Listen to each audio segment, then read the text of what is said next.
world could you come up here and conjure an ideology that the Ravens are in any capacity holding Lamar Jackson back? Well, I preface with this. You can't have it both ways because Lamar Jackson, compared to the field, has a greater advantage running the ball compared to the rest of the quarterbacks than he has an advantage throwing the ball compared to the rest of the quarterbacks. So what do the Ravens do? Hey, we're going to maximize your skill set. We're going to maximize your advantage. Because what is your advantage? Your advantage is your ability to run the ball from the quarterback position compared to all other quarterbacks. You much better runner than they are. So what did the Ravens do? What did they do? Led the NFL in rushing the last 2 years. What did Lamar Jackson do? 1,000-yard seasons the last 2 years. What did Lamar Jackson do? Unanimous MVP a year ago. What did he do? 6-1, 11-4, 13-2, his 3 years as a starter. So no, they're not holding him back. They're saying this: your skill set can be maximized most efficiently running the ball. And that's what we've allowed you to do. So don't come now and look at us sideways when you don't have prolific passing stats. Even though that unanimous MVP year, you had prolific passing stats. Don't look at us sideways now that we're not winning as many playoff games as you would like or Ravens flock y'all would like. The Ravens are doing right by Lamar Jackson. Look no further than the record books or his trophy case. Wow. Didn't think that your perspective would be so binary. You really are. But, hey, success or failure, champion or not, that's how you look at life. Black and white, huh? No gray in there. None for you. Okay, interesting. As my therapist likes to call it, silver, because the gray doesn't seem like it has as much life. I live in the silver, brother, even though I respect the black and white of this situation. And boy, are the Ravens holding Lamar Jackson back. You say you can't have it both ways, huh? You can't be unanimous MVP and also be Lamar Jackson sitting there quietly crying about his lack of resources and weapons. Oh, yes, you can. I'll give it to you like this in this example. Let's go to your heart. I remember you coming on this show, and one of the things you mentioned, and it wasn't even, I think, topical. You were just talking about how you didn't want to be boxed in as just a college football analyst or even as an NFL football analyst. You were more than that. And every step of the way, as you met that new standard, you wanted to continue to grow and evolve.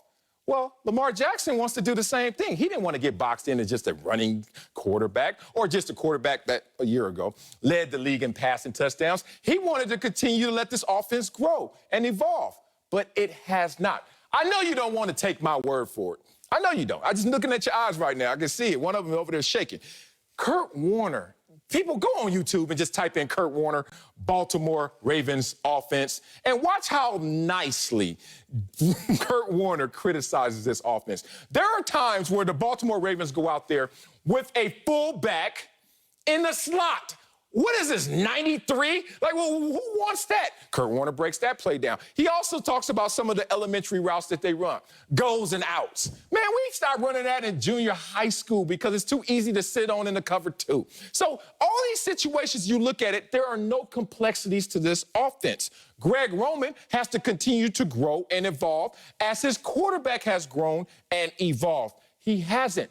Greg Roman is a top 10 rushing offensive coordinator and bottom 10 passing offensive coordinator. That has been the line on his resume his entire career. So when I look at the Baltimore Ravens, I know why receivers don't want to go there. Not because of Lamar Jackson, because they're like, look, dog, no matter what you do, you led the league in passing touchdowns, y'all still gonna run the ball way too much. And as a receiver, I want my touches, and I'm not signing up for all this run blocking unnecessarily. So until Greg Roman evolves, you will never see the full blossom of Lamar Jackson. The issue, Sel, isn't, I don't think that you're wrong. The issue is that we have to understand that the Ravens would simply be robbing Peter to pay Paul.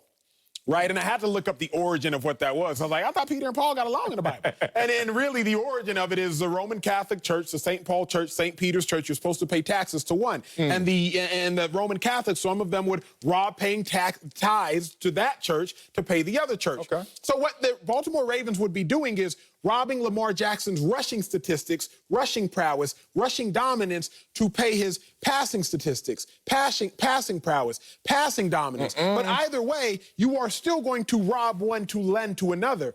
If Lamar Jackson enters a league, Sel, and we're like, you know what, Lamar Jackson, you ain't running 40, so we're just going to lean into what you want us to lean into. Forget your ability to run. We just going to come out here and spread him out and let you throw the ball.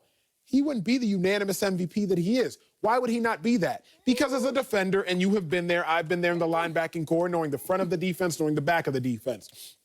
What allows Lamar Jackson to pass the ball with such great wide open passing lanes is the threat of the run. You know you have a fullback in the slot, and I'm not going to go all NFL analytical on you, but I'll try to simplify it for you. When you have a fullback in the slot, you're doing that because you have a fullback on the field, which means you're going to bring an extra linebacker, bigger body, slower body, like Emmanuel Acho, onto the field, and you're going to spread me out just so you can get back to running the ball. There is a method to the madness. I don't think that Lamar Jackson isn't, it's this. Is Lamar Jackson being held back from passing the ball more efficiently? Yes. But at what cost? That's the question. Let Lamar Jackson go out there and pass the ball all the time and pass it around the yard and all that stuff. Are we still going to see the same rushing dominance? I don't think so. I don't know. Yeah, see, but the confirmation bias is just that play right here. We're literally living through a vacuum of self-fulfilling prophecy as we watch Lamar Jackson. I don't disagree at all. Look, we talk about in this country all the time, but every single ism out there, you name it, it's an ism for it. And people are like, well, in it, but just trying to prove that I'm not what you boxed me into being. And Lamar Jackson, since his collegiate career, since winning the Heisman, has been stuck in this box that he can't throw. There's never been someone leading the league in passing touchdowns who couldn't throw.